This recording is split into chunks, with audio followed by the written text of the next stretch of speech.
بسم الله الرحمن الرحيم. الحمد لله رب العالمين، والصلاة والسلام على رسول الله وعلى آله وأصحابه ومن تبعهم بإحسان إلى يوم الدين، أما بعد.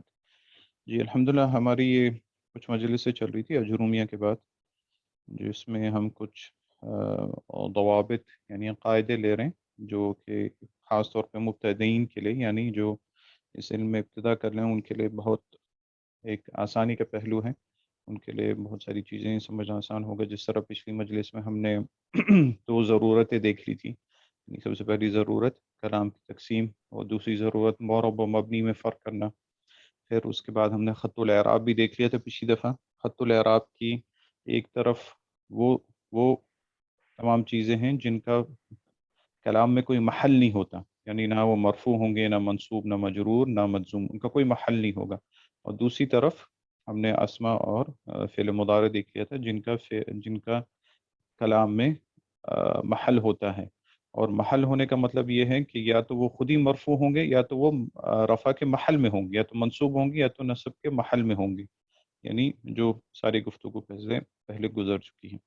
اب آج کے مجلس میں انشاءاللہ ہم ایک اور قاعدہ دیکھیں گے جو کہ بہت ہی مفید قاعدہ ہے انشاءاللہ، ضمائر کے بارے میں۔ ضمائر، جی ضمائر ہم نے پڑھا بھی تھا۔ ضمائر کی تعریف تو ہمارے پاس نہیں گزری، لیکن ضمائر کے بارے میں ہمیں جو کچھ یاد ہے اس کو تھوڑا سامنے لاتے ہیں۔ جی ضمائر سے کیا مراد ہے جب ہم یہ لفظ استعمال کرتے ہیں؟ ضمیر سے کیا مراد ہے؟ ضمیر جیسے انگلش میں اس کا وہ تو پروناؤنس، جیسے اچھا، ہوا، ہم، ہاں، صحیح، سمجھنے کے لیے اتنا صحیح ہے، لیکن عام طور پر نحوی اس کی اتنا تعریف بھی کتاب وہ نہیں ہوتا، لیکن یہ ڈاکٹر سلیمان عینی نے اپنی ایک شرح میں اس کی بہت اچھی تعریف کی۔ وہ کہتے ہیں کہ ہر وہ لفظ جو کہ کسی غائب کی طرف، کیا ہے، ہر وہ لفظ جو کسی غائب کی طرف یا متکلم کی طرف یا تو پھر مخاطب کی طرف دلالت کرے، یہ ضمیر ہوتا ہے۔ یعنی ہر وہ لفظ جو کہ غائب کی طرف یا متکلم کی طرف یا غائب کی طرف دلالت کرے، یہ کیا ہو جائے گا؟ یا ضمیر ہو جائے گا۔ غائب جیسے مثال کے طور پہ ہوا ہے، اور متکلم جیسے انا ہے، اور مخاطب جیسے انتا ہے، تو یہ سارے کے سارے ضمائر ہو جائیں گے اس حساب سے۔ تو یہ تعریف جب اس کی کرتے ہیں ہم، تو یہ تھوڑا سمجھنے میں آسان ہو جاتا ہے۔ اور اس کے علاوہ جتنے بھی اسماء ہیں جو کسی پر دلالت کریں، انہیں ہم کیا کہیں گے؟ وہ کس قسم کے اسم ہو جائیں گے؟ سوری ذرا آپ پھر سے پوچھیے گا، جی میں نے سنا نہیں، واپس بولیں۔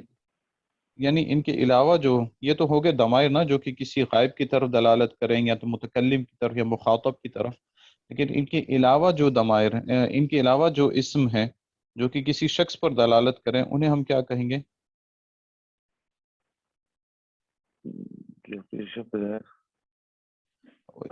اس کے ضمائر کے مقابلے میں آئے گا، یہ پتہ نہیں لائن کیوں اتنی لمبی ہو رہی، اس میں ظاہر۔ اچھا ٹھیک ہے، صحیح۔ ہاں، اس میں ظاہر یعنی غائب کی طرف، متکلم کی طرف دلالت کرنے والے سارے ضمائر ہیں، جو کہ شخص ہو سکتا ہے موجود ہو یا موجود نہ ہو، یا اپنے بارے میں بات کر رہا ہو، لیکن ظاہر سے مراد یہ ہے کہ اس کا نام لیا جائے۔ جب نام لیا جاتا ہے تو وہ غائب بھی ہو سکتا ہے، متکلم بھی ہو سکتا ہے، مخاطب بھی ہو سکتا ہے۔ جیسے مثال کے طور پہ محمد لفظ ہے، زید لفظ ہے، اگر ہم زید کی بات کر رہے ہیں تو زید غائب بھی ہو سکتا ہے، وہ سیاق سے پتہ چلے گا۔ زید اپنے بارے میں بھی گفتگو کر سکتا ہے، یا زید سے مخاطب بھی ہو سکتے ہیں، تو یہ اس میں ظاہر ہے۔ تو یہ اس کے مقابلے میں، ضمائر کے مقابلے میں اس میں ظاہر ہیں۔ ٹھیک ہے، یہ تو ہم نے دیکھ لیا تھا۔ پھر ضمائر کی کتنی اقسام ہیں؟ ایک متصل اور منفصل۔ ہاں، تو دو اقسام ہو گئی نا۔ جی ہاں، ضمائر کی کتنی اقسام ہو گئی؟ دو اقسام ہو گئی۔ ایک ضمیر یا اس کو آج کیا ہو گیا، اتنی لمبی لائن کھینچ کے لے کے جا رہے ہیں۔ ضمیر المتصل، اور ضمیر المتصل سے کیا مراد ہے؟ وہ جو جوائن ہوتا ہے، اور منفصل جو الگ ہوتا ہے۔ ہاں، ضمیر المتصل سے مراد یہ ہے کہ جو اس کے ساتھ جڑا ہوا ہوگا، یعنی جو اپنے سے پچھلے والے کے ساتھ، میں فعل نہیں بولا، صرف فعل نہیں بلکہ اسم کے ساتھ، حرف کے ساتھ بھی، یعنی اپنے پچھلے کلمے کے ساتھ جو ہوگا وہ ضمیر الوصل ہے، اور جو اس سے الگ ہوگا، مختلف ہوگا، وہ ضمیر منفصل۔ اور ان کی ایک تعریف یہ بھی ہے کہ ضمیر المتصل جو ہے، یہ جو ہے یہ ان کے ساتھ کلام شروع نہیں کیا جا سکتا ہے، لیکن ضمیر المنفصل جو ہے ان کے ساتھ کلام شروع بھی کیا جا سکتا ہے۔ تو ان کے بارے میں ڈاکٹر سلیمان معینی حفظ اللہ، انہوں نے کچھ قواعد ہمیں بتائے ہیں جن کی وجہ سے ان کا اعراب کو ضبط کرنا بہت آسان ہو گیا۔ سب سے پہلی بات تو یہ، ضمائر جتنے بھی ہیں وہ سب کے سب اسم ہے یا فعل ہے یا حرف ہے؟ اسم۔ ہاں، جتنے بھی ضمائر ہیں سب اسم ہیں، چاہے ضمیر متصل ہو چاہے ضمیر منفصل ہو، سب کے سب اسم ہیں۔ تو پھر یہ خط الاعراب میں کون سی طرف آتے ہیں؟ رائٹ طرف سے مورب۔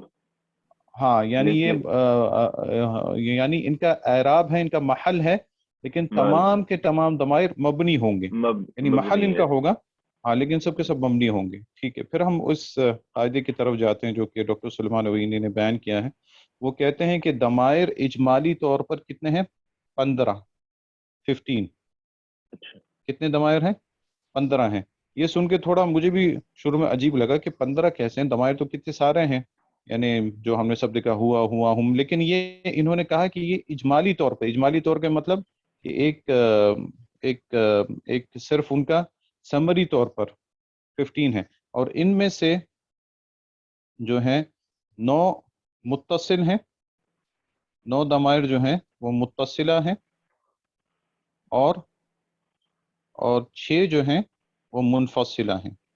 یہ اجمالی طور پر، لیکن جب آپ ان کی تقسیم کریں گے جس طرح ہم نے اجور میں بھی کیا تھا، تو ہر اس قاعدے میں 14 ملا کے 28 وغیرہ جو بھی گنتی بنتی اس بنتے ہیں، لیکن یہ اجمالی طور پر اتنے بنتے ہیں، کیونکہ انہوں نے یہ تقسیم اس لیے کی ہے تاکہ ان کا جو حکم آگے لگانا چاہتے وہ سب کے اوپر شامل ہو جائے۔ تو سب سے پہلے ہم ضمیر متصل لیتے ہیں۔ ضمیر متصل کے بارے میں انہوں نے ہمیں کچھ قواعد بتائے جن سے ان کے اعراب کو ضبط کرنا بہت آسان ہو جاتا ہے۔ ابھی تو انہوں نے بتا دیا کہ ضمیر جو ہیں اجمالی طور پہ 15 قسم کے ہیں، اور ان میں سے 9 متصل ہیں اور 6 منفصل ہیں۔ یہ میں عربی میں گنتی رکھی، یہ سمجھ جائیں گے نا، 15 پھر 9 پھر یہ یہاں پہ 6، یہ 6 ہیں۔ جی ٹھیک ہے، تو پھر متصلہ میں سے کہہ رہے ہیں کہ متصلہ میں سے جو ہیں 5 ضمائر، 5 ضمائر جو ہیں یہ ضمائر رفع ہیں، للرفع، رفع کے لیے ہیں، یعنی کلام میں جب بھی آئیں گے تو ان کا محل کیا ہوگا؟ رفع کے محل میں ہوں گے، رفع کے محل۔ اور یہ 5 ضمائر یاد کرنے کے لیے انہوں نے یہ الفاظ بتائے ہیں کہ آپ اس چیز کو یاد کریں، توانی، توانی بھی آپ بول سکتے ہیں یا تائیوان بول سکتے ہیں، جو بھی بول لیں۔ تو اس میں کتنے کتنے ضمائر آ گئے؟ ایک آ گیا تا، تا فاعل، جیسے فعلتا، فعلتو، فعلتی، ٹھیک ہے، تا میں یہ سب آ گئے۔ اسی طرح واو الجماعہ، واو الجماعہ جیسے قالو، قالو میں آخر میں واو ہے۔ الف، الف تثنیہ جیسے آ گیا، جیسے ضربا، ضربو، اضربا، مثال کے طور پر، ٹھیک ہے۔ اور نون، نون سے کیا مراد ہے؟ نون نون مخاطبہ، یعنی جو کہ جیسے تفعلینا، تفعلینا، تأکلینا، اور یا جو ہے یہ بھی یا نہیں، معذرت، نون یہاں پہ اس کے لیے ہے، اور یا جو ہے مخاطبہ کے لیے، جیسے تفعلینا، اور نون جو ہے یہ نون اناث کے لیے، ہاں، نون اناث کے لیے، جیسے یفعلنا، یفعلنا، اور یأکلنا، اور یا جو ہے یہ یا مخاطبہ کے لیے ہے، یعنی یا اناث مخاطبہ کے لیے۔ تو یہ نون نسوہ ہے یہ والا؟ ہاں، نون نسوہ، جیسے یفعلنا میں، کیونکہ یہ ہمیشہ مرفوع ہوتا ہے، اور یا جو ہے یہ یا المخاطبہ ہے، یعنی تفعلینا، تفعلینا میں جیسے ہے۔ تو یہ جو ہے ان کا اعراب ضبط کرنا بہت ہی آسان ہو گیا ہے۔ انہوں نے ہمیں اس کے بارے میں قاعدہ بتایا ہے کہ یہ جو اعراب ہیں، پہلی بات تو یہ ہمیشہ رفع کے محل میں رہتے ہیں، ہمیشہ رفع کے محل میں رہتے ہیں، لیکن ان کی عام طور پہ 3 جگہ آتی ہیں جہاں پہ واقع ہوتے ہیں، تو اس حساب سے انہوں نے ہمیں بتایا کہ اس کا اعراب آپ کے لیے ضبط کرنا بہت آسان ہو گیا۔ پہلی جگہ جو ہے، پہلی جگہ یہ ہے کہ اگر یہ ضمائر جو ہیں وہ کانا و اخواتها کا اسم بن گیا، یہ ضمائر جو ہیں اگر وہ کانا و اخواتها کیا اسم آ رہے ہیں تو ان کا محل کیا ہوگا؟ جی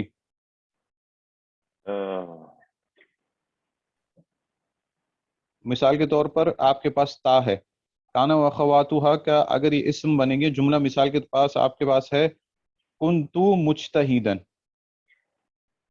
کنتو مجتہدن یا کنتا مجتہدن یا کنتی مجتہدہ، تو تو دم پھر آئے گا نا، یہاں ہاں نہیں دمہ تو وہ رفع آ گیا، لیکن ان کا محل کیا ہے؟ محلن رفع کانا کا اسم کیا ہوتا ہے؟ مرفوع ہوتا ہے، ہاں رفع رفع کانا کا اسم مرفوع ہوتا ہے، تو ان میں سے جتنے بھی ضمائر ہیں اگر یہ کانا و اخواتها کا اسم واقع ہو رہے ہیں تو یہ سب کیا ہوں گے؟ اس میں کانا فی محل رف، اس میں کانا فی محل رفع. فی محل رف، یعنی اگر یہ جتنے بھی ضمائر ہیں، اگر آپ کے پاس توانی کے جو ضمائر ہیں، ہم نے یہ تو کہہ دیا کہ یہ ضمائر ہمیشہ عربی زبان میں مرفوع ہی واقع یعنی رفع کے محل میں ہی آئیں گے، انہیں ہم مرفوع نہیں کہیں گے کیونکہ یہ مبنی ہے، لیکن رفع کے محل میں آئیں گے کیونکہ ان کا اعراب تغیر نہیں ہوتا، تو رفع کے محل میں آئیں گے۔ اس میں سے ایک محل ہے جب یہ کانا و خواتها کا اسم بنیں گے، تب یہ کانا کا اسم ہوں گے، اسم لکانا یا تو جو بھی اس کی اخوات ہیں اس کا اسم فی محل رف ہوں گے۔ مثال کے طور پر تا آپ لے لیں، آپ بول سکتے ہیں کنتا مجتہدن، ٹھیک ہے، مجتہدن، تو یہاں پہ تا کا اعراب جب آپ نے لگانا ہے تو آپ کیا بولیں گے تا کے اعراب میں؟ اسم کا نا فی محل رفع بولیں گے، ہاں اسم کانا فی محل رف مبنی علی تا ہے تو فتح، ہاں مبنی علی الفتح، ٹھیک ہے، کنتا مجتہد اور مجتہدن اس کی کیا ہے؟ خبر ہے، ہاں خبر کانا، ٹھیک ہے، اس کا اعراب ہو گیا۔ اسی طرح اگر آپ کے پاس ہے کنتا کنتی یعنی تاکہ کسرہ کے ساتھ کنتی مجتہدتن، وہی اعراب آپ کریں گے، تا جو ہے اس میں کانا فی محل رف مبنی علی مبنی علی الکسرہ، ہاں مبنی علی الکسرہ، ٹھیک ہے، یہ تو تا کا ہو گیا۔ ابھی اب آپ واو لے لیں، واو الجماع لے لیں، آپ بولیں گے کونو مجتہدین، تو یہ بھی مجتہدین، ہاں تو واو الجماع کیا بنا یہاں پہ؟ کونو لے لیں یا کانو مجتہدین، یہ واو بھی الجماع یہاں پہ کیا بن؟ سیم ہی چیز ہوگی، وہی اعراب ہے، وہی وہی وہی ہے نا، وہی اعراب ہاں رہے گا، وہی اعراب رہے گا، یعنی اس میں کانا فی محل رف مبنی علی اس میں سکون، ہاں مبنی علی السکون۔ اسی طرح الف الجماع یعنی کانا، وہ دونوں تھے کیا؟ خبر اپنے کیا کیا کیا بولتے ہیں مجتہدانی، مبتدا یا اسم، ہاں مجتہدانی اس کے مطابق آتی ہے، وہ دونوں مجتہد تھے، کانا مجتہدانی۔ الف کے بارے میں آپ وہی کہیں گے الغرض جتنے بھی ایسے ہیں جب یہ کانا و خواتها کا اسم بنیں گے تو ان کا اعراب کیا ہوگا؟ فی محل رف اسم کانا، اور مبنی کی مبنی جس حرکات کو ہم نے بنائے، جس طرح ان سب کی مثالیں میں نے دے دی، باقی دو کی مثال نون کیا بولتے ہیں نون نسوہ، کیا بولتے ہیں نسوہ کا، جیسے جیسے یاکلنا وغیرہ یہ سب ہے، اگر یہ بھی ان کے ساتھ آئیں گے تو اسی حساب سے ان کا اعراب آئے گا۔ اسی طرح یا مخاطبہ یعنی کونی مجتہدین، کونی مجتہدین، تو یہ واضح ہو گیا پہلی چیز، جی جی ٹھیک ہے۔ اب یہ تو پہلی جگہ ہے جہاں پہ یہ 5 ضمائر جو ہیں توانی یہ رفع کے محل میں آتے ہیں۔ اب اس میں دوسری جگہ جہاں پہ یہ ضمائر واقع ہوتے ہیں اور ان کا اعراب آپ کو ضبط رہے گا وہ تب ہے جب کہ یہ فعل مبنی للمجہول کے ساتھ یہ جڑے ہوں، فعل مبنی للمجہول۔ اچھا یہاں پہ ایک بات میں بتانا بھول گیا، شیخ نے یہ بھی بتایا تھا کہ یہ جو ضمائر ہیں یہ صرف فعل کے ساتھ ہی جڑتے ہیں، یہ جو توانی کے جو ضمائر ہیں 5 یہ صرف فعل کے ساتھ جڑیں گے۔ عام طور پر ضمائر جو ہیں اجمالی طور پر اسم کے ساتھ بھی جڑ سکتے ہیں، فعل کے ساتھ بھی، اور اور حرف کے ساتھ بھی. لیکن توانی جو ہیں یہ ضمیر رفع جو ہیں، یہ جو 5 ضمائر ہیں، یہ صرف اور صرف فعل کے ساتھ ہی جوڑتے ہیں، اسم کے ساتھ بھی نہیں جوڑیں گے اور حرف کے ساتھ بھی نہیں جوڑیں گے. اچھا، دوسرا مقام جہاں پہ یہ رفع کے محل میں واقع ہوتے ہیں وہ تب ہے جبکہ یہ اس فعل کے ساتھ جڑیں جو کہ مبنی للمجہول ہو. مبنی للمجہول سے کیا مراد ہے؟ جو جی جیسے مجہول کے صیغے کے ساتھ ہو نا. ہاں، مجہول کے صیغے، مطلب مثال کے طور پہ دے دیں، ضربہ ہے، ضربہ سے مجہول کا صیغہ کیا ہوگا؟ ضرب. ہاں، دوریبا. دوریبا یعنی مارا گیا. تو اگر یہ مبنی للمجہول کے صیغے کے ساتھ یہ ضمائر جڑتے ہیں، توانی کے جو ضمائر ہیں، تب ان کا محل کیا ہوگا؟ تب بھی یہ محل رفع میں ہوں گے، لیکن جملے میں کیا واقع ہوں گے؟ جیسے مثال کے طور پر دورب تو، دورب تو، مجھے مارا گیا مثال کے طور پہ، یا دوربتا تجھے مارا گیا، یا دوربتی تجھے مارا گیا عورت کو. تب یہاں مفعول پہ ہوں گے تا جو ہے، یہاں پہ یہ تو محل رفع میں ہی ہو رہا ہے. کیوں محل رفع کیوں ہے اس کا؟ یہ اس میں، لیکن یہاں پہ یہ مفعول واقع ہوں گے نا. نہیں، مفعول واقع نہیں ہو رہے، مفعول منصوب فاعل ہوتا ہے. تو فاعل. نہیں نہیں، لفظ پورا نہیں ہے، فائل کے ساتھ کچھ اور بھی جوڑنا پڑے گا. اچھا، ابھی آپ بول رہے یہ دورب تو ہے، یہ دوربتی ہے. ہاں ہاں، دوربتو لے لیں یا دوربتی لے لیں یا دوربتا لے لیں. تو تا جو دورب ہے، تا جو ہے، یہ اس کا محل تو رفع ہے، لیکن کیوں رفع ہے؟ یہ کیا واقع ہو رہا ہے جملے میں؟ جی، یہ یہ نائب فاعل واقع ہو رہا ہے، نائب فاعل، اچھا. نائب عن الفاعل. اور نائب فاعل جو ہوتا ہے، جو اصل میں مفعول ہوتا ہے، وہ کس کی جگہ لیتا ہے؟ فاعل کی جگہ لے لیتا ہے. جب اس کی ہاں، جگہ لے لیتا ہے تو اس کا حکم بھی لے لیتا ہے. یس.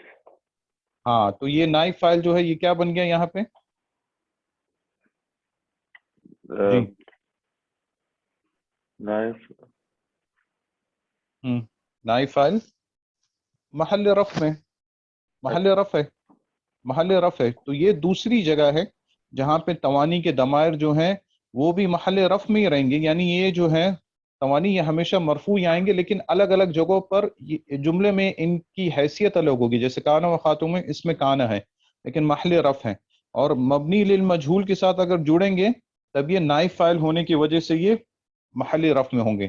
اسی طرح جس طرح ہم نے تا کا دیکھ لیا، دوربتو دیکھ لیا، اسی طرح واو کا دیکھے دوریبو، دوریبو میں، اور اس میں دیکھ لیا دوریبا میں. اسی طرح نون کے ساتھ دوربنا میں، دوربنا یعنی انہیں ان اور ان عورتوں کو مارا گیا. اسی طرح یا المخاتمہ میں دوریبین ہے مثال کے طور پر، کہ تو ماری جائے گی مثال کے طور پر، اس قسم کی مثال. تو یہ واضح ہو گیا یہ دوسری جگہ، جی. یا اس میں اشکال ہے؟ یہ سمجھ میں نہیں آئی؟ جی نہیں، اصل چیز میں یہ ہے کہ وہ اس میں یہ پریکٹس کے ساتھ زیادہ آئے گا نا، اس لیے ہاں، تھوڑا بھی. اصل چیز یہی ہے نا، اصل تو یہ ہے کہ سارے قواعد سیکھنے کے بعد ہمیں چاہیے کہ ان کو لاگو کریں، تب وہ آسان ہو جائیں گے. لیکن یہ جو ہے انہوں نے اور بھی آسان کر دی. جب آپ لاگو کریں گے قواعد کو، اور خاص طور پر ان ضمائر کو، اب آپ کہیں پہ بھی توانی دیکھیں گے پہلے تو آپ کو پتہ چل جائے گا کہ ہمیشہ مرفوع ہوتے ہیں. مبنی تو ہمیں پتہ ہے مبنی ہے، لیکن یہ ہمیشہ مرفوع ہوتے ہیں. اور مرفوع ہونے کی بھی 3 جگہ ہیں. کانا و خواتوں کا اسم آ سکتے ہیں، یا مبنی للمجہول کے ساتھ مل کے نائب فاعل آ سکیں. اور تیسری جگہ جو ہے، تیسری جگہ اگر یہ ضمائر آئیں گے ان کے علاوہ کسی اور کے ساتھ، تو وہ کیا ہوں گے؟ تکون فاعلن. تو یہ تمام کے تمام ضمائر فاعل واقع ہوں گے. اب آپ ان تمام ضمائر کو کسی بھی فعل کے ساتھ جوڑ دیں. تائے فاعل ہے ضربتو، ضربو، ضربا، ضربنا، ٹھیک ہے، اور ضربینا مثال کے طور پر. یہ جتنے بھی ہیں، اگر یہ ابھی فاعل اس کے علاوہ، کانا و خواتوں کے علاوہ اور مبنی للمجہول کے علاوہ اگر واقع ہوں گے اور فعل کے ساتھ ہی جڑیں گے یہ، تو کیا ہوگا؟ ان کا محل فاعل ہونے کی بنیاد پہ یہ مرفوع ہوں گے. تو یہ 3 جگہ ہیں جہاں پہ یہ ضمیر جو ہے، یہ کیوں چلا گیا؟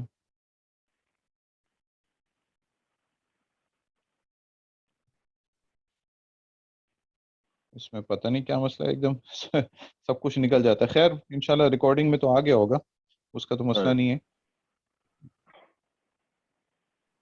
انشاءاللہ دیکھتے ہیں اس کو.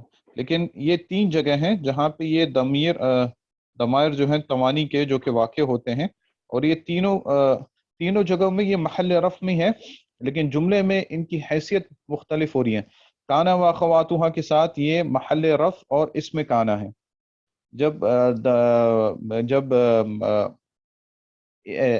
ایسے فعل کے ساتھ جوڑیں گے جو کہ مبنی للمجہول کے لیے ہے، تب ان کا جملے میں حیثیت ہوگی کہ یہ نائب فاعل ہیں، پھر بھی محل رفع میں ہی ہے. اور اگر اس کے علاوہ، ان دونوں کے علاوہ، کانا و خاتوں کے علاوہ اور مبنی للمجہول کے علاوہ اگر یہ اس کے ساتھ جڑیں گے، تب یہ کس کے لیے ہوں گے؟ فائل. تب فاعل بنیں گے، تب بھی ان کا محل رفع ہوگا. یعنی اس حساب سے یہ 5 ضمائر کا اعراب آپ کو مکمل طور پر منضبط ہوگے. یعنی 5 اعراب توانی میں سے جو کہ رفع کے لیے آتے ہیں، ان کا اعراب آپ نے مکمل طور پہ سیکھ لیا. ابھی عربی زبان میں کہیں بھی یہ اعراب آئے آپ اس کو حل کر سکتے ہیں، آپ اس کا اعراب بتا سکتے ہیں. اگر کانا اخواتوں کے ساتھ ہے تو تب بھی آپ بتا سکتے ہیں، اگر نائب فاعل آ رہے ہیں تب بھی بتا سکتے ہیں، اس کے علاوہ یہ فاعل آئیں گے تب بھی آپ اس کا اعراب بتا سکتے ہیں. ان کا اعراب آپ کو منضبط ہو گیا. ان کے علاوہ ابھی ہم نے کتنے بتائے تھے ضمیر متصلہ؟ کتنے بتائے تھے مکمل؟ 9 تھے، اس میں 5 بتا ہاں دی. 9 بتائے تھے. ان میں سے 5 کے اوپر تو گفتگو ہو گئی ہے، جو کہ یہ کیا کہتے ہیں، جو کہ یہ توانی ہے. توانی جو 5 تھے ان کے اوپر گفتگو ہو گئی ہے. اب ان کے علاوہ 3 ضمائر ایسے ہیں جو مجھے پتہ نہیں اس طرح کیوں ہو رہی ہے جی. ان کے علاوہ 3 ضمائر ایسے ہیں جو کہ نصب اور جر دونوں کے محل کے لیے ہیں. اور یہ 3 ضمائر کون سے ہیں؟ ضمائر ہیک، جن کو آپ ہیک بول سکتے ہیں. دیکھیں پہلے آپ نے دیکھا تھا توانی، وہاں پہ بھی یا تھا اور یہاں پہ بھی یا آ رہا ہے، لیکن ان دونوں یا میں فرق ہے. اس یا میں اور اس یا میں فرق ہے، انشاءاللہ آگے بتائیں گے. اور یہ 3 ضمائر جو ہیں یہ رفع کے لیے نہیں ہیں، ان کا جملے میں محل ہمیشہ 2 محل اور دوسرا جر کے لیے، یہ رفع واقع نہیں ہوں گے. ضمائر ہیک جو ہیں یہ دونوں کے دونوں ضمائر یہ یا تو یہ رفع کے لیے یا تو نصب کے لیے واقع ہوں گے یا تو جر کے لیے واقع ہوں گے، لیکن یہ مرفوع نہیں آئیں گے. اور ہیک میں کیا کیا چیزیں آ جاتی ہیں وہ ہم دیکھتے ہیں. ضمائر ہیک جو ہے یہ معذرتاً پتہ نہیں کیوں اتنا وہ آگے تک جا رہا ہے. اس میں ایک تو آپ کے پاس ہا ہے. ہا سے مراد یہ ہے جو کہ غائب کے لیے استعمال ہوا، اور اس میں مذکر اور مؤنث دونوں آگے، مذکر اور مؤنث دونوں آگے. جیسے ضربہ، ضربہ، ٹھیک ہے، ضربہ، ضربہ. اور باقی جتنے بھی ضمائر اس کے ساتھ جڑتے ہیں جیسے ضربہما، ضربہم، ضربہن، یہ سب آپ اس کے ساتھ سیکھ لیں. کیونکہ اصل میں علماء کہتے ہیں کہ ضمیر جو ہے وہ ہا ہی ہے، باقی جو چیزیں ہیں وہ اس چیز کی علامت ہیں. جیسے اگر آپ کے پاس ضربہ ہے تو اس میں اصل ضمیر جو ہے وہ ہا ہے. اگر آپ کے پاس ہے ضربہم تو ضمیر آپ کا ہا ہی ہے، لیکن میم جو ہے یہ جمع کی علامت ہے، مثال کے طور پر. اسی طرح اگر آپ کے پاس ہے ضربہما، ضربہما میں جو ہے ہا ہی ضمیر ہے، لیکن میم جو ہے وہ تثنیہ کی علامت، میم و الف. لیکن آسانی کے لیے اس چیز کو سمجھانے کے لیے علماء یہ مکمل طور پر مبتدئین کو بول دیتے ہیں کہ بھئی یہ ضمیر ہے. ضمیر ہے کس چیز کے لیے؟ جمع کے لیے، جمع غائب کے لیے. یہ ضمیر ہے کس کے لیے؟ تثنیہ غائب کے لیے. یعنی ان کے آسان کے لیے، تسہیل کے لیے ان کو لیے بول دیتے. لیکن اصل میں ضمیر کیا ہے؟ اصل میں ضمیر صرف ہا ہے اور باقی اس کی علامت ہے. اس لیے یہاں پہ اس چیز کو سمجھانے کے لیے. دوسری چیز جو ہے وہ ہے کیا کہتے ہیں، ہا کے بعد یا ہے. پہلا جو یا ہم نے دیکھا تھا وہ ہم نے کہا تھا کہ وہ نون نسوہ ہے. نہیں، یا جو ہم نے دیکھا تھا وہاں پہ یا المخاطبہ ہے، جیسے تفعیلین میں ہے. یہاں پہ یا جو ہے یہ یا متکلم کے لیے ہے. یہ یا جو ہے وہ متکلم کے لیے ہے. جیسے مثال کے طور پر آپ کہتے ہیں کہ ضربنی، ضربنی. وہاں پہ جو تھا وہ تفعلینا کے وزن پہ جو یا المخاطب آتا ہے، یہاں پہ یا جو ہے یہ یا متکلم کے، جیسے ضربنی، یا اسم کے ساتھ جوڑ لیں جیسے کتابی، میری کتاب، تو اس یا میں اور اس یا میں دونوں میں فرق ہے۔ اور تیسری چیز جو ہے وہ ہے کاف، تیسرا ضمیر جو ہے وہ کاف، اور یہ کاف جو ہے یہ مخاطب کے لیے ہوتا ہے، جیسے ضربک، اور اس کے تحت وہ تمام ضمائر آپ لے آئیں جو کہ کاف کے ساتھ جڑتے ہیں، جیسے ضربک، ضربکی، ضربکما، ضربکم، ضربکن، وہ تمام کے تمام اس کے تحت لے آئیں۔ تو اس لیے میں نے کہا تھا کہ شروع میں شیخ سلیمان ہوئی نے کہا کہ 15 ضمائر ہیں، اور انہوں نے اس کی تقسیم اجمالی طور پہ کی، کیوں؟ کیونکہ ہا کے تحت وہ باقی سارے آ جائیں گے، اور کاف کے تحت یہ باقی سارے آ جائیں گے۔ اسی طرح باقی ضمائر جو ہیں وہ اجمالی طور پر انہوں نے کہا کہ 15 ہیں، لیکن جب آپ ان کی تقسیم کریں گے تو سب کے سب ویسے ہی آ جائیں گے، لیکن حکم سب کا ایک ہے، حکم سب کا ایک ہے۔ ابھی ہا کے جتنے بھی ضمائر جوڑیں گے ان کا حکم یکساں ہوگا، اسی طرح کاف کے جتنے ضمائر ہوں گے ان کا بھی حکم اسی کی طرح ہوگا۔ تو یہ جس طرح ہم نے ابھی دیکھا تھا، پہلے ہم نے لکھا تھا کہ ان کا جملے میں جو محل واقع ہوتا ہے وہ دو محل میں آ سکتے ہیں، یا تو منصوب یا تو نصب کے محل میں آ سکتے ہیں، یا تو جر کے محل میں آ سکتے ہیں، یہ رفع کے محل میں نہیں آئیں گے، یعنی یہ جو ضمائر ہیں یہ کبھی بھی رفع کے محل میں نہیں آئیں گے۔ تو ہم ان کی وہ جگہ دیکھتے ہیں کہ کہاں کہاں پہ یہ منصوب واقع ہوتے ہیں اور کہاں کہاں پہ یہ مجرور واقع ہوتے ہیں۔ تو شیخ سلمان ہوئی کہتے ہیں کہ اگر یہ ضمائر جو ہیں یہ اسم کے ساتھ جوڑ جائیں، اسم کے ساتھ جوڑ جائیں تو یہ محل جر میں ہوتے ہیں، یہ محل جر میں ہوتے ہیں، یعنی دو جگہ میں یہ محل جر میں ہوتے ہیں اور دو جگہوں میں یہ محل نصب میں ہوتے ہیں۔ پہلی جگہ جو کہ جر کے لیے ہے، اگر یہ اسم کے ساتھ جڑ جائیں تب ان ضمائر کا محل کیا ہوگا؟ مجرور، محل جر ہوں گے، ٹھیک ہے، محل جر میں ہوں گے۔ اسی طرح اگر یہ ضمائر جو ہیں یہ اس میں جر کے ساتھ یہ حرف جر کے ساتھ یہ جڑ جائیں، معذرت، حرف جر، اگر یہ حرف جر کے ساتھ جڑ جائیں تب بھی یہ محل جر میں ہوں گے، ان دونوں صورتوں میں ضمائر ہیک جو ہے۔ اب یہاں پہ محل جر میں کیوں ہوں گے اگر ہم ان کو کسی اسم کے ساتھ جوڑ دیں؟ کیونکہ یہ مضاف الیہ واقع ہوں گے، اور مضاف الیہ ہمیشہ کیا ہوتا ہے؟ مجرور۔ ہاں، مضاف الیہ ہمیشہ مجرور ہوتا ہے، تو یہ محل جر میں ہوں گے۔ مثال کے طور پہ ضمائر ہیک میں سے آپ لے لیں، ہا لے لیں، اگر آپ بولتے ہیں کتابہ، ٹھیک ہے، کتاب کا اعراب تو پیچھے کی طرف سے ہوگا جو بھی جملہ چل رہا، اور ہا کا اعراب کیا ہوگا؟ مجرور ہو، بیکاز وہ ہاں مجرور ہوگا، کیونکہ فی محل جر، مجرور نہیں بولیں گے، مجرور وہ ہوگا جس کا اعراب بدلتا ہوگا، جس کا اعراب ہمارے سامنے دکھے گا کہ یہ تغیر ہو۔ جیسے اگر ہم بولیں کتاب محمدن، تو محمد کو ہم بولیں گے کہ مجرور ہے، یا کتاب زیدن، تو زید کو ہم بولیں گے کہ مجرور ہے، اور یہ اس کا جر کی علامت فلاں فلاں ہے، لیکن جو ہاں اس کو ہم بولیں گے جو کہ مبنی ہے، ہم اس سے کہیں گے کہ یہ محل جر میں ہے، یہ محل جر میں ہے، ٹھیک ہے۔ اور کتاب کا اعراب تو پیچھے کے حساب سے، کتابہ لے لے، کتابہ لے لے، کتابہما، کتابہم، کتابہن، یہ سب کے سب آپ کیا بولیں گے؟ ہاں جو ہے جب اسم کے ساتھ جڑ گیا تو یہ محل جر میں ہو گیا، کیوں ہو گیا؟ کیونکہ مضاف الیہ ہے۔ اسی طرح یا لے لیں، یا جو ہے ہیک میں سے دوسرا ضمیر کتابی، میری کتاب، یہاں پہ بھی یا کا کیا محل ہے؟ یہاں پہ وہی سیم چیز ہے، ٹھیک ہے، وہی سیم چیز ہو گئی، ٹھیک ہے، یعنی فی محل جر مبنی علی السکون، مبنی علی السکون، اور کتابہ میں فی محل جر مبنی علی الضم، جو بھی اس کی آخر کی حرکت ہے وہ آپ نے بتانا پڑے گا کہ یہ اس پر مبنی ہے۔ اور آخری ضمیر ہیک میں سے کون سا ہے؟ کاف، مخاطبہ، کاف، ہاں مخاطب کا، تو کتابکا کا بھی وہی اعراب ہے، فی محل جر، کیونکہ مضاف الیہ واقع ہو رہا ہے، کتابکا، کتابکما، کتابکی، کتابکم، کتابکنہ، وہ جتنے بھی ضمائر ہیں وہ سب کے سب آپ اس کے تحت لائیں۔ یہ پہلی جگہ ہوگی جہاں پہ ضمائر ہیک ہمیشہ فی محل جر واقع ہوتے ہیں۔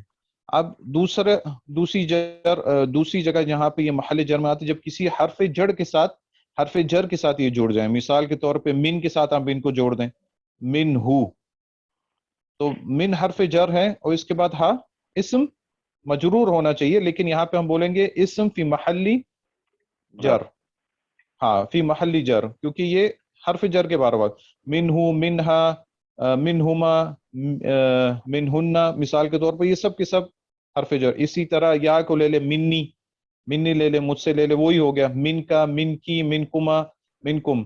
تو اس سے آپ کو ضمائر ہیک جو ہیں عربی زبان میں کہاں کہاں پہ فی محل جر آتی ہیں آپ کو منضبط ہو گئے، یعنی یہ قاعدہ آپ کے ذہن میں آ گیا. ابھی عربی زبان میں ضمائر ہیک اگر اسم کے ساتھ جڑے ہوں اور حرف جر کے ساتھ جڑے ہوں تو آپ کو پتہ چل جائے گا کہ ان کا اعراب جو ہے وہ صرف اور صرف محل جر ہے. واضح ہو گئی یہ گفتگو؟ بالکل. جی ٹھیک ہے. اب دوسری جگہ جہاں پہ یہ ضمائر جو ہیں جو کہ محل اس میں آتے ہیں، محل نصب میں آتے ہیں، نصب میں آتے ہیں، اس کی بھی دو جگہ ہیں، اس کی بھی دو جگہ ہیں. اگر یہ ضمائر ہیک پہلی جگہ یہ ان و اخواتها کے ساتھ جڑ جائیں، ان و اخواتها، اگر یہ ان اخواتها کے ساتھ جڑ جائیں تو یہ محلی نصب میں ہوں گے. اور دوسری جگہ یہ ہے کہ اگر یہ فعل کے ساتھ جڑ جائیں، فعل کے ساتھ جڑ جائیں تب بھی یہ کیا ہوں گے؟ ان دونوں صورتوں میں محلی بس محلی نصب میں ہوں گے. اس سے پہلے ضمائر میں ہم نے توانی دیکھا تھا، توانی اگر فعل کے ساتھ جڑ جائے تو ان کا محل کیا ہوتا ہے؟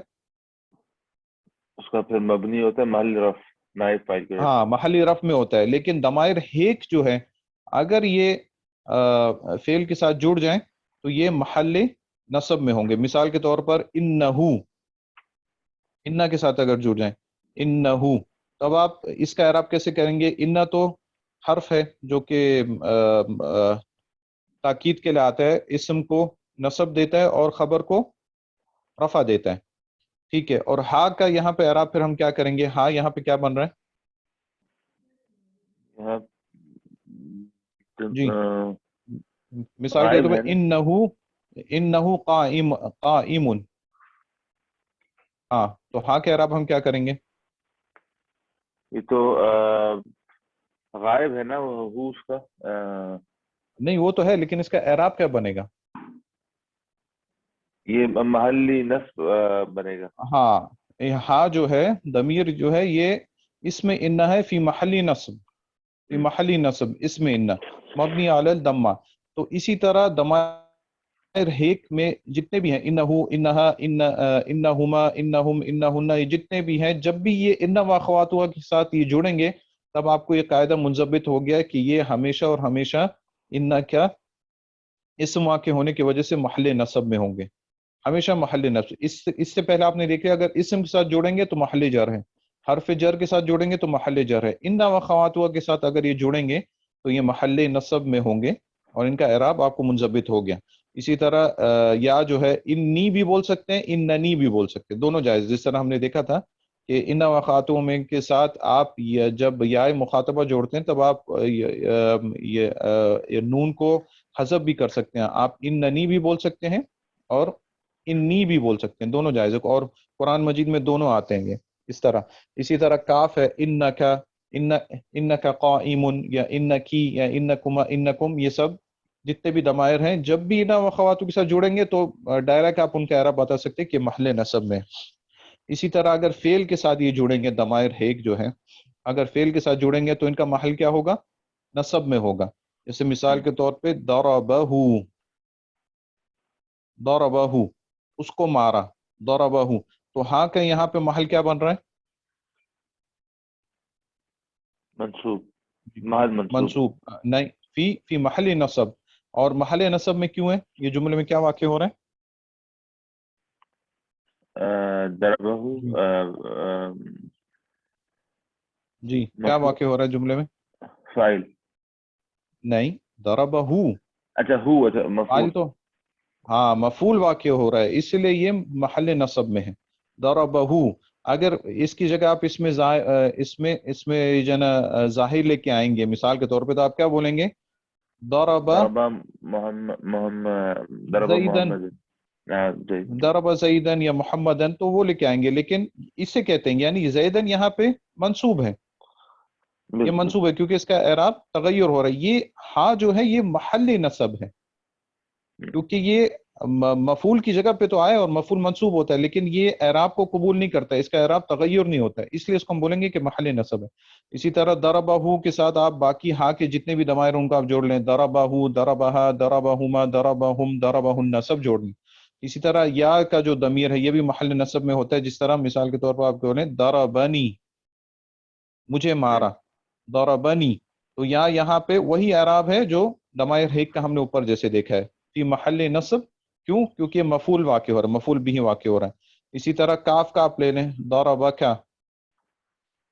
کاف اور اس کی جتنی بھی تصریف جاتی ہے، مثال کے طور پہ ضربک، ضربکما، ضربکم، ضربکنہ، یہ سب کے سب کیا ہوں گے؟ ان کا اعراب کیا ہوگا؟ جب آپ ان کا اعراب بیان کریں گے آپ کے لیے آسان ہے۔ ضربہ فعل ماضی ہے مبنی علی الفتح ہے، اور کاف کیا بن رہا ہے؟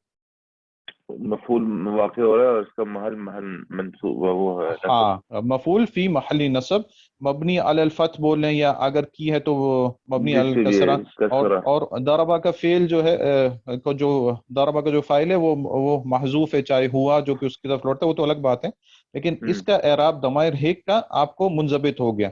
اب آپ کو پتہ چل گیا کہ عربی زبان میں ضمائر ہیک جو ہے جہاں پہ بھی آئیں گے ان کے دو محل ہو سکتے ہیں، یا تو محل جر میں ہوں گے یا تو محل نصب میں ہوں گے۔ جر کی بھی دو جگہیں اور نصب کی بھی دو جگہیں، اگر اسم کے ساتھ جوڑیں گے تب یہ محل جر میں ہوں گے، اگر کسی حرف جر کے ساتھ جوڑیں گے تو محل جر میں ہوں گے۔ اسی طرح نصب میں ان واخوات ہوں گے، ہاں کے ساتھ اگر جوڑیں گے ان کا اسم ہوں گے تو محل نصب، فعل کے ساتھ جوڑیں گے تو محل نصب۔ تو ان سے اجمالی طور پر ہم نے کتنے ضمائر دیکھ لی ابھی؟ 8۔ ہاں 8 دیکھ لیا، اور کتنے رہ گئے ضمائر متصلہ میں سے اجمالی طور پر؟ ایک ہی رہ گیا، ایک رہ گیا، اور وہ کون سا ضمیر ہے؟ جی ایک ہی، صرف ایک ہی وہ لیئر، جی کون سا ضمیر رہ گیا؟ الف، کون سا رہ گیا؟ الف، جی وہ توانی میں الف ہے، وہ اس کا ہے نا، ہاں دو الف اثنین کا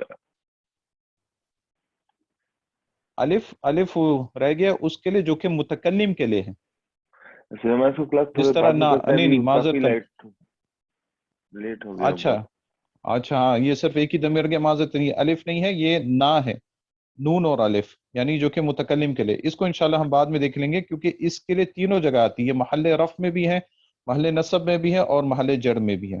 اس کو انشاءاللہ اس کے اوپر گفتگو پھر انشاءاللہ اگلی دفعہ کریں گے۔ انشاءاللہ ٹھیک ہے انشاءاللہ۔ سبحان اللہ و بحمدہ، سبحانک اللہم و بحمدک، اشہد ان لا الہ الا انت، استغفرک و اتوب الیک۔